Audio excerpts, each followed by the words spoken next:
One of our children has been with us for quite a while, and at the start of the journey, we were very unsure on how to support him being non-verbal. And so we went on a big journey as a team, and we did a lot of professional development around keyword sign and how we can incorporate communication and language into our everyday. And we learnt very quickly that it supports all children. So it was something that we could easily implement within all aspects of our kindy.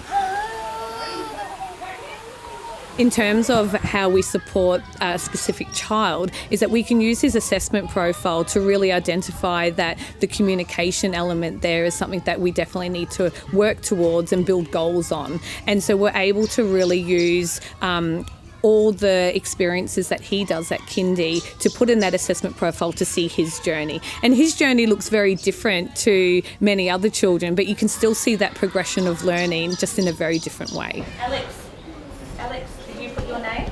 Yes or no? 18 months ago, he would have had a goal of being part of our Good Morning song and being able to say welcome and welcome to our land.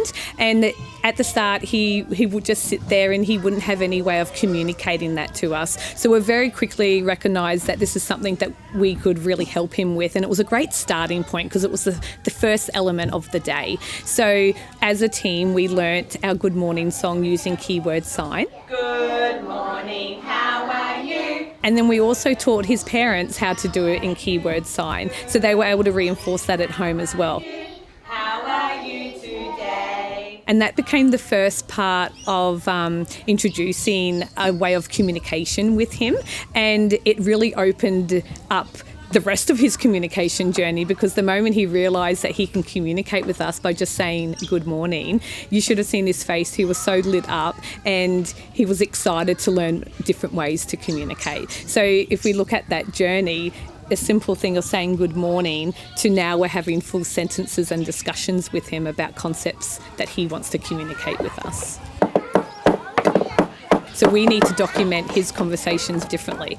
That can be through drawing, through keyword sign, through toys and play. So a child who is not always verbally telling us their knowledge and understanding, we have to be a little bit more creative on how we can communicate with that child. Is Alex cooking my food? So we do use a lot of keyword sign. What did you make me? And is this tea? Is it hot? Or is it cold? Is it hot? It's embedded within our whole program, so it works for all children. And so we do keyword sign through all our songs, a lot of our stories. With our transitions, we do keyword sign. Even our presentations, like our songs to our grandparents and our parents at Christmas time and things, we all use keyword sign as well, so that all children feel inclusive in that environment. They're not using keyword sign just on their own. Are you going to go and cook some more? Yeah? Okay.